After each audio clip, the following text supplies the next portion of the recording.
Oy, katatapos ko lang na mapanood yung story ni Whitney Tyson kay Julius Babaw.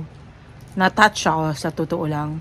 Kasi yung sinasabi niya na parang may discrimination sa showbiz, lalong-lalo na doon sa mga kwarto niya, mga ganun-ganon. At I mean, alam nyo sa mga tao hindi na nakakakilala ng buong pagkatao ni Whitney. Wow, ako na yung magte-testimony na talagang si Whitney Tyson ay talagang sobrang napakabait niyan.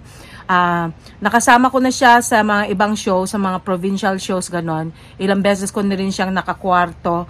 At ako na yung magpapatunay talaga na walang problema sa kanya. As a matter of fact, siya nga yung nagpapasaya sa akin noon eh. Yung matutulog na lang sana ako tapos mamaya bigla siyang magsasabi ng kung ano-ano para nakakatawa, ganun. Eh ako naman, instead sana maantukin na ako, ay talagang makikinig talaga ako kasi tuwang-tuwa ako sa kanya. So, ang sarap niyang makasama, lalong-lalo sa tuwing kakain na kami. Eh, natural, sabi niya na diabetic daw siya, kaya ingat daw siya sa kanin, mga ganon. Eh, kaso nga naman, at that time kasi, ang pinapak niya mga seafood, lalong-lalo na yung mga tahong, mga ganon. Tapos kung ano pa yung ibang mga seafood na talagang pinapak talaga ng pinapak. So ngayon, at that time natapos na yung show, pag uwi namin, Diyos ko, kung nakailang beses kami nag-stop para lang siya mag-CR. Tuwang-tuwa ako. Tawang-tawa ako sa kanya sa totoo lang. Sabi ko, yan kasi, kung ano-ano pinagkakain mo talagang para bang wala nang ibang araw na talagang kinain talaga niya lahat yung yung gusto niya kainin that time. Eh natural pag hindi ka kumakain ng kanin, talagang papak ka na lang ng papak kung di ba? Kaso nga naman. Nakakatawa kasi pag uwi namin talagang siya, talagang kailangan talaga mag-CR na lang ng mag-CR kasi nga naman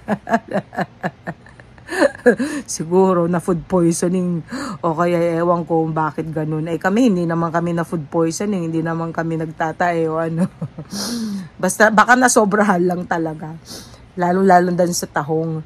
Oh, 'di ba? So, ayun, pagkatapos mamaya dadalhin namin sa bus, tapos doon makikisingit na lang siya kasi kung minsan sa mga bus talagang punong-punuhan 'yan, nagpupunuhan. So, pag iniwan na namin sa bus, tapos ayun, naangkas na siya sa bus, tapos of course yung mga tao nagtitinginan. So, na-recognize naman talaga siya na siya si Whitney Tyson, ganun. Kasi natural uuwi siya o kaya kung sakaling meron siyang ibang pupuntahan na another racket, mga ganun ganyan. Mabuti nga yan, di ba? Eh, hindi na siya pumipili kung magkano yung ibibigay noon sa kanya kasi talagang alam mo na kung ikaw ay talagang desperada talaga na magkaroon ng income kahit hindi na rich kung ano yung supposedly talent fee mo, ganun, di ba? Kailangan na talagang kung niya, i-oo niya, di ba? So, yun ang maganda sa kanya. Talagang hindi na siya maghihindi kung sakali man. Sabi niya kasi, blessing sabi niya, ba't ko naman hihindian? Dumating na blessing, so tanggapin ko. So, bahala na si Lord kung next time, kung yung mag-offer sa akin ng mas maganda, o kaya mas malaki yung i-offer, o kaya kung talaga yung talent fee niya. So, ganun nga ang nangyari. So, saludo ako sa iyo, Whitney, okay? Saludo ako dahil nandiyan ka pa rin at talagang matatag, talagang humihingi ka ng tulong, lalong-lalo na sa showbiz. So sana po, pagbigyan naman po siya kasi I know the feeling na mawalan at I know the feeling na para bang gusto ko ring bumalik sa showbiz noon, and then natulungan din ako ni Coco Martin, mga ganon. So napakalaking bagay po talaga yung magkaroon ng mga tao na pinibigyan pa rin siya ng second chance, third chance, or ilang chances na. So I salute you for being strong kasi ang strength mo lang naman talaga is si Lord, and that's very good na talagang ina-acknowledge mo na hindi ka pinapabayaan ni Lord. So I am sure na kinabukasan, right after na naipalabas ni Julius yung kwento mo, I'm sure na talagang nagsusunod-sunuran na yung mga offers sa'yo. Okay? So, good luck, Whitney Tyson. I love you and I miss you. Okay? Na-miss ko lahat kung ano yung mga moments natin nung nag-show tayo sa mga ibang mga probinsya, iba't ibang mga shows, mga nun, lalo sa mga kapistahan. So, just be you, okay? Just be yourself. I'm sure na marami pa rin ibang mga artista dyan na talagang mga totoong tao talaga, na they will not discriminate you kahit ano ka. Ang basta sa akin, ikaw ay talagang nakakapagdulot ng saya, nakakapagdulot ng great entertainment, at kakaiba ka.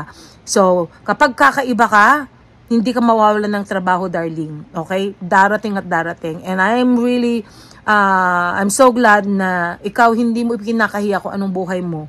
Never mong kinahiya, katulad ko, na pag meron ako, sinasabi ko, pag wala rin ako, sinasabi ko rin. So, open book talaga yung mga buhay natin. So, just keep on going. Just keep on moving. Okay? I am sure na marating mo lahat kung ano yung mga kailangan mo sa buhay. Lalo-lalo yung pagtupad mo sa pangarap mo na matapos mo rin yung bahay mo. Okay? So, I salute you.